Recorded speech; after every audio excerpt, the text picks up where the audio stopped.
सबगोटे के नमस्कार। हम सुधाकर जनकपुर धाम से अखन आब अपना सबके जितिया पाबनि आबि गेल अछि। अरे जितिया पाबनि के आइ पहिल दिन नहा खा। तऽ आइ के दिन में हम सब सरोवर स्नान क सुबह स्नान करै छी और ओकर बाद से हम सब तेल खरी चढ़ाबै छी। ई तेल खरी चढ़ाबै छी हम सब चिल्हो सियारो के जितवाहन के और अपना बच्चा सबके जिया जीवछ के लेल ओ प्रसाद भ जाइए और हम सब लगाबै छी। तहिना स्नान केना के बाद हम सब जितवाहन के चिल्हो सियारो के आ पितृ के एहिमे पितृ के पूजा सेहो होइ छै। तऽ पितृ के हम सब सेहो चढ़ाबै छी चूड़ा दही अमोट फल फूल जे जे साध्य हुए अपना सबके से चढ़ाबै छी आइ हम सब। और ओकर बाद भोजन में मड़ुआ के रोटी कहै छै आइ खाइ ला माछ मड़ुआ। तऽ जे सब शाकाहारी छथि हुनको सबके लेल मड़ुआ खाइए सकै छथि, खाइ छथि मड़ुआ के रोटी।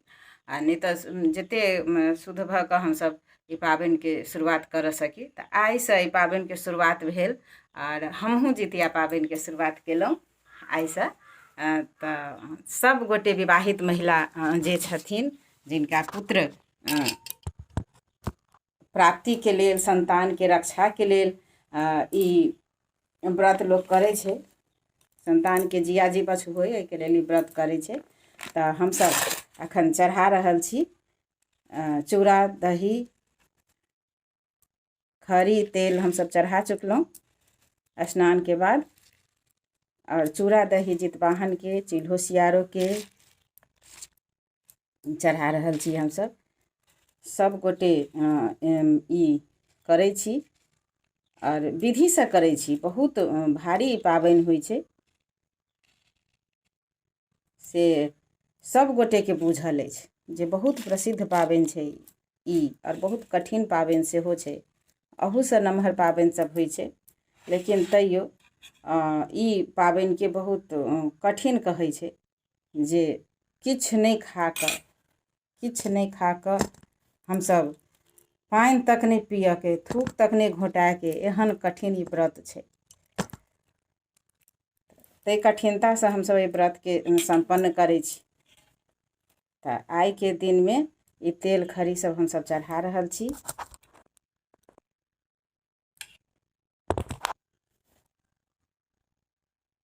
चूड़ा दही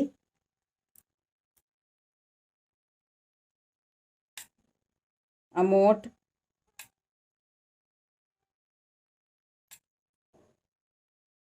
चूड़ा दही अमोट मीठा फल फूल जे अपना सबके साध्य हुए तऽ हम सब चढ़ाबै छी। पितृ के पितराइन के सेहो हम सब चढ़ाबै छी जिनकर अखन माँ साउस जीवित छथिन तऽ ओ सब चढ़ाबै छथि। तऽ हुनका सबके जितवाहन के और चिल्हो सियारो के मात्रे चढ़ाबऽ पड़ै छनि। आ जिनकर साउस नहीं छथिन तऽ ओ सब पितृ के सेहो हुनका सबके चढ़ाबऽ पड़ै छनि। हम सब नैहर सासुर के पितृ पितराइन के चढ़ाबै छी। तऽ ई अछि अपन सबके जितिया पाबनि के आइ के पहिल दिन शुरुआत भेल। तऽ आइ पहिल दिन के शुरुआत में हम सब चूड़ा दही चढ़ाबै छी स्नान केला के बाद। और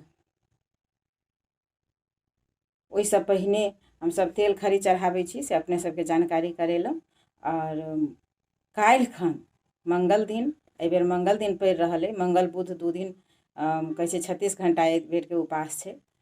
तऽ काल्हि और परसू मंगल बुध दू दिन हम सब उपास करब। तऽ काल्हि खन जे उपास हैत तऽ हम सब गोटे स्नान कऽ कऽ और भगवान के प्रार्थना करै छियनि जिया जीवछ के लेल, अपना संतान के जिया जीवछ के लेल। और कथा हम सब सुनै छी। तऽ ओ कथा विभिन्न तरह के छै, सब ठाम सब रंग के छै। लेकिन जब तक कतौ भी छै तऽ ई जितवाहनेके कथा होइ छनि और हुनके लोग प्रार्थना करै छनि अपना बाल बच्चाके संततिके लेल, सुख समृद्धिके लेल, अपना परिवारके समृद्धिके लेल।